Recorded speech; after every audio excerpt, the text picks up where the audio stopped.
வணக்கம். உங்கள் astrologer astro பழனிசாமிகள் பேசுகிறேன். இந்த வீடியோவில் பணக்காரனாகும் ஜாதகத்தில் இருக்கக்கூடிய கிரக அமைப்புகள் எப்படி இருக்கும், ஒருத்தருடைய ஜாதகத்தில் இந்த கிரகங்கள் நல்ல வலிமையாக இருக்கும் பட்சத்தில் அவர்கள் எக்காரணத்து கொண்டும் தோல்வி அடைய மாட்டாங்க. வாழ்க்கையில் கண்டிப்பாக அந்த பணக்காரனாகும் தகுதியை அடைந்தே அதன் பிறகு வாழ்வு முடியும். அந்த வகையில் பார்த்திங்கன்னா அது பிற்பகுதி வாழ்க்கையில் கூட பெரும்பாலும் நடக்கிறதுக்கு வாய்ப்பு இருக்குது. இது எந்த ராசியாக இருந்தாலும் சரி அல்லது எந்த லக்னமாக நீங்கள் இருந்தாலையும் உங்கள் ஜாதக கட்டத்தை எடுத்து நீங்கள் செக் பண்ணிங்கனாவே உங்களுக்கு தெரியும். இது காலபுருஷ தத்துவத்தின் அடிப்படையில் சொல்லக்கூடிய விஷயம். முக்கியமாக ஒருத்தருடைய ஜாதகத்தில் எந்த கிரகம் வலிமையாக இருக்கணும் அப்படின்ற விஷயத்தை நம்ம நல்லாவே தெரிஞ்சுக்கணும். அப்படி தெரிஞ்சுக்கிட்டாக்க நம்மளே கண்டுபிடிச்சிக்கலாம், நம்ம ஜாதகத்தை எடுத்து பார்த்து தெரிஞ்சுக்கலாம். அந்த வகையில் பார்த்தீங்கன்னா இந்த பாருங்கள், ராசி கட்டத்தில் போட்டிருக்கிறேன். இந்த ராசி கட்டத்தில் காலபுருஷ தத்துவத்தின் படி முதலாம் பாவகத்து அதிபதி, அதாவது செவ்வாய், மேஷத்தின் அதிபதி செவ்வாய். இந்த செவ்வாய் மற்றும் ஐந்தாம் அதிபதி, காலபுருஷ தத்துவத்தின் ஐந்தாம் அதிபதி சூரியன், பூர்வ புண்ணியஸ்தானம். இது தலைமை, தலை, அதாவது நம்மளுடைய உயிர். இது பூர்வ புண்ணியஸ்தானம். ஒன்பதாம் பாவகம் அதிர்ஷ்டம், பாக்கியங்களை கொடுக்கக்கூடிய ஸ்தானம். காலபுருஷ தத்துவத்தின் ஒன்பதாம் பாவகம் குரு, அதாவது செவ்வாய், சூரியன், குரு. இந்த மூன்று கிரகங்களும் நம்ம ஜாதகத்தில் எப்படி இருக்கு, நல்ல ஒரு ஸ்தானபலம் பெற்று வலிமையாக இருக்கும் பட்சத்தில் அந்த நபர், அந்த ஜாதகர் எக்காரணத்தை கொண்டும் பணத்துக்காக ரொம்ப கஷ்டப்பட மாட்டார். எதிர்காலத்திலேயாவது, அதாவது சின்ன வயசில் கொஞ்சம் கஷ்டப்பட்டால் கூட ஒரு 40 வயசில் இருந்தாவது அந்த பணக்காரனாகும் தகுதியை அவர் பெற்றுவிடுவார். சொந்தமாக வீடு அமையிறது, சொந்தமாக நல்ல ஒரு தொழில் அமையிறது, அதன் மூலம் வருமானம் பெறுறது, இதெல்லாமே அவருடைய வாழ்க்கையில் ஏற்பட்டுடும். இந்த சொன்ன கிரகங்களில் 3 கிரகமே ஒருத்தருக்கு வலிமையாக இருக்குது. சுக்கிரனும் இதோட நல்லா இருக்காரு அப்படின்னாக்க, அதாவது சுக்கிரன் தனக்கு இணையான துணையை கொடுக்கக்கூடிய கிரகம். இந்த சுக்கிரன் கலஸ்தரக்காரகன் என்று சொல்லப்படுவார். அதாவது காலபுருஷ தத்துவத்தின் கலஸ்தரக்காரகன் சுக்கிரன். இங்கேயோ ஆட்சி பெற்றோ அல்லது இங்கே ஆட்சி பெற்றிருந்தாலும் சரி, அல்லது இங்கே உச்சம் பெற்று இருந்தாலும் சரி, அப்படிப்பட்டவர்களுக்கு இந்த சுக்கிரனும் பலமாக இருக்குதுனாக்க குடும்ப வாழ்க்கை கூட நல்லாவே அமைஞ்சிடும். அதாவது இது லக்னம் ராசியை பேஸ் பண்ணி இல்லை. உங்கள் லக்னம் எதுவாக இருந்தாலும் சரி, ராசி எதுவாக இருந்தாலும் சரி, இந்த சுக்கிரன் வலிமையோடு இருக்கும் பட்சத்தில் அவர்களுக்கு நல்ல ஒரு துணை, வாழ்க்கை துணையவரால் அன்பு, பாசம், நேசிப்பு, அல்லது எதிர்ப்பாளினரால் அன்பு, பாசம், நேசிப்பு, எதிர்ப்பாளுடைய அன்பு, இதெல்லாம் கூட கிடைக்கும்.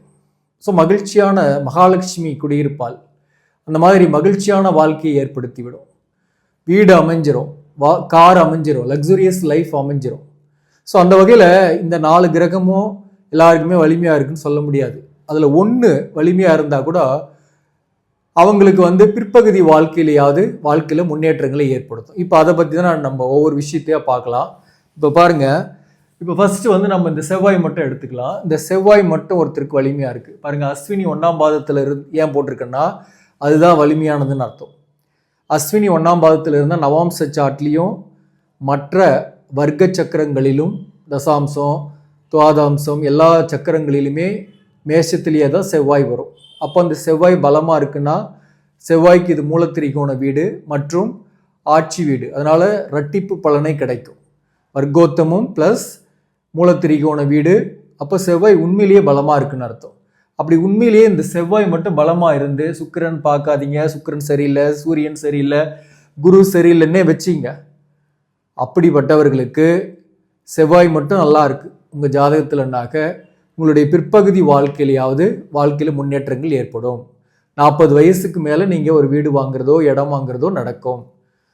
கண்டிப்பாக லேண்ட் மூலமாக உங்களுக்கு ஆதாயங்கள் வரும். ரியல் எஸ்டேட்டு ஆதாயத்தை கொடுக்கும். சப்போஸ் செவ்வாய் அங்கே இல்லை, எனக்கு இங்கே ஆட்சி பெற்று இருக்கு அல்லது இங்கே உச்சம் பெற்று இருக்குனாலையும் ஓகே.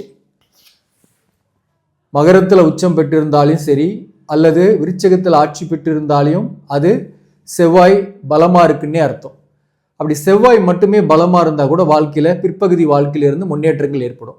ஒரு கிரகம் நல்லா வலிமையாக இருக்குன்னா கூட ஓரளவுக்கு பணத்துக்கு கஷ்டப்படாத ஒரு நிலை பிற்பகுதி வாழ்க்கையில் ஏற்படும். இப்போ 2 கிரகம் வலிமையாக இருக்குன்னு வச்சிங்களேன். உதாரணமாக இப்போ நான் வந்து சூரியனை எடுத்துக்கிறேன், ஓகேங்களா. இப்போ இந்த சூரியன் இங்கே ஆட்சி பெறலை அப்படின்னு எடுத்துக்கலாம். உங்கள் ஜாதகத்தில் சூரியன் இங்கே இருக்குது, 4ஆம் இடத்துல சூரியன் இருக்கிறதா காலபுருஷ தத்துவத்தின் 4ஆம் இடம். அதுதான் நான் சொல்ல வரேன். கடகத்தில் சூரியன் இருக்குது, இங்கே குரு இருக்குது. குரு வக்கரம் ஆயிடுச்சு. குரு வக்கரமானாலே நல்லது தான். நீச பங்கம், முதல்ல நீசத்திற்கான பலனை செய்துவிட்டு அதன் பிறகு நீச பங்கத்திற்கான பலனை தரும். இந்த சூரியனுடைய 7ஆம் பார்வையில் குரு, குருவோட 7ஆம் பார்வையில் சூரியன். அப்போ சூரியனும் வலிமையாக தான் இருக்கு. தந்தை ஒரு மதிக்கத்தக்கவராக இருப்பார்.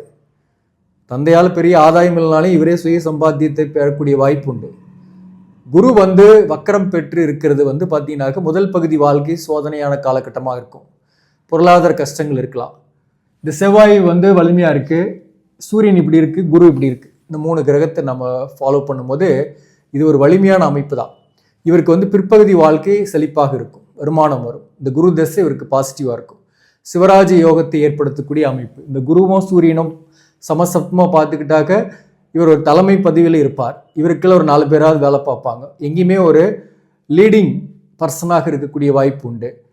அதே போல் அரசால் ஆதாயம் அடையக்கூடிய வாய்ப்பு கூட சொல்லலாம், மற்ற கிரகங்கள் 10ஆம் அதிபதியெலாம் வச்சு. இப்போது இவருக்கு வந்து ஜென்ரலாக பார்க்கும்போது இது வலிமையாக தான் இருக்குது. குரு வலிமை, நீச பங்கம் பிற்பகுதி வாழ்க்கையை குறிக்கும். முதல்ல கஷ்டப்பட்டு ஒரு டவுன்ஃபால் இறங்கி அதுக்கப்புறம் மேலே ஏறுவார். ஒரு தொழிலே செஞ்சார்னா கூட ஒரு கடுமையான ஒரு இறக்கத்தை இறங்கி பின்னாடி வெற்றி அடையக்கூடிய வாய்ப்பு உண்டு. இந்த சூரியன் குருவை பார்க்கும்போது அரசு பணிக்கோ அல்லது வேறு ஏதாவது நல்ல வேலைக்கோ முயற்சி பண்ணால் கூட முதல்ல கஷ்டப்பட்டாலும் பிற்பகுதியில் ஒரு உயர் பதவிக்கு போகக்கூடிய அமைப்பு உண்டு. ஸோ இந்த மாதிரி வலுவாக இருக்குன்னு நம்ம எடுத்துக்கலாம், ஓகேங்களா. இப்போ இதே மாதிரி பார்த்தீங்கன்னாக்க இந்த கிரகமும் வலுவாக இருக்குது, இந்த கிரகமும் வலுவாக இருக்குது, இந்த 3 கிரகம் வலுவாக இருக்குது. ஆனால் சுக்கிரன் வந்து சரியில்லை அப்படின்னு எடுத்துக்கலாம். சுக்கிரன் வந்து இங்கே இருக்குதுன்னு வச்சிங்களேன். கேதுவுடன் இணைந்து விட்டால் அது வந்து பகை வீட்டில் சுக்கிரன் இருக்குது, கேதுவோடு வேறு இணைஞ்சிருக்கு, மகம் நட்சத்திர சாரத்துலேயே இது 2 இணைஞ்சிருக்குன்னு வச்சுக்கிட்டா கூட வலிமை இல்லை. பெண்களால் பிரச்சனை வரும், வாழ்க்கை துணையோரால் சந்தோஷம் இல்லாத ஒரு சூழ்நிலைகள் இருக்கும். அல்லது எதிர்ப்பாளினுடைய உறவு ஏற்பட்டு அதில் பணம் இழப்பு, அதில் அவமானம் பழிச்சொல்லுக்கு ஆளாகக்கூடிய சூழ்நிலைகள் ஏற்படும். இணையான துணை கிடைக்கிறதுல பிரச்சனைகள் இருக்கும். ஆனால் பொருளாதாரம் நல்லாயிருக்கும் இந்த கிரகங்கள்லாம் நல்லா இருக்கும்போது. இப்போது இந்த நான் சொன்ன அந்த 4 கிரகம் பார்த்தீங்கன்னாக்க குரு வந்து பார்த்தீங்கன்னா இப்படி இருந்தாலையும் ஓகே, நீச பங்கமானாலையும் ஓகே, அல்லது குருவோட வீடு இங்கே மீனத்தில் குரு ஆட்சி பெற்றிருந்தாலையும் ஓகே, அல்லது குரு இங்கே இருக்கிறன்னு வச்சிங்களேன், கடகத்தில் குரு சூரியனோட சேர்ந்து அஸ்தங்கமானாலையும் ஓகே தான். அதே போல் குரு அங்கே தனித்திருந்தாலையும் ஓகே தான். அதே போல் பார்த்தீங்கன்னா அந்த சந்திரன் அங்கே ஆட்சி பெற்று குருவும் சந்திரனும் சேர்ந்து இருந்தாலையும் ரொம்ப சிறப்பு.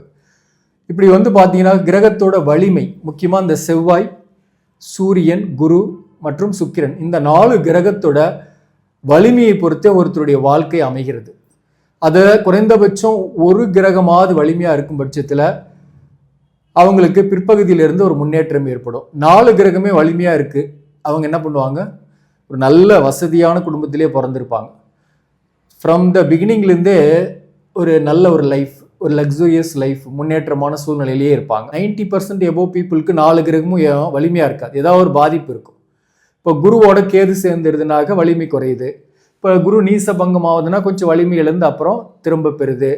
அதே போல தான் இப்போ வந்து இந்த குரு வந்து இங்கே பகை வீட்டில் இருக்குன்னு வச்சிங்களா, துலாமில் இருக்குது அல்லது ரிஷபத்தில் இருக்குது.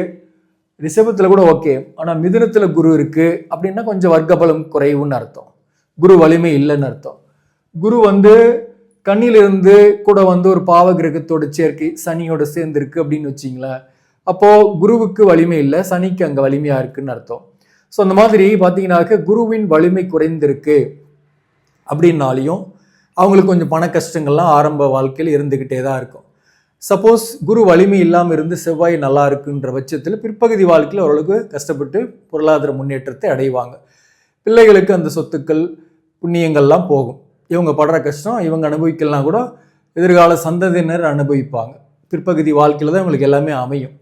ஸோ அந்த மாதிரி ஒருத்தர் ஜாதகத்தில் பணக்காரனாகும் தகுதி இருக்கா அல்லது பொருளாதாரத்தில் மேம்பாடு அடையக்கூடிய வாய்ப்புகள் இவருக்கு வருமா என்பதை நீங்கள் எந்த ராசியாக இருந்தாலும் சரி, எந்த லக்னமாக இருந்தாலும் சரி, எந்த நட்சத்திரமாக இருந்தாலும் சரி, உங்கள் ஜாதகத்தில் இந்த செவ்வாய், சூரியன், குரு இந்த கிரகமும் தனக்கு நல்ல ஒரு துணையை கிடைக்குமா என்பதை சுக்கிரனை வைத்தும், பெண்களாக இருந்தால் செவ்வாயை வைத்தும் சொல்லலாம். ஸோ அந்த மாதிரி நம்ம ஜாதகத்தை வச்சு இந்த விஷயத்தை நம்ம தெரிஞ்சுக்கலாம்.